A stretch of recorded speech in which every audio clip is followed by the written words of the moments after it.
sun on my skin.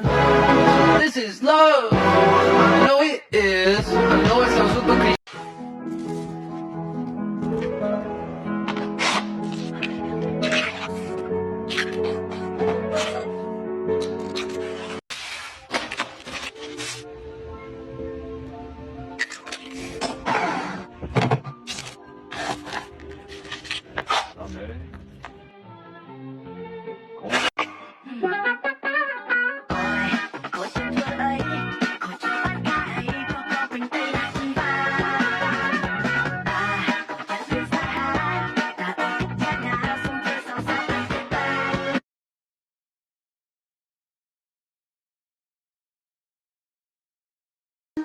Giây phút em gặp anh là em biết em si tình, tình tình tình tăng tăng tình tăng tình tình tình tăng tăng tăng.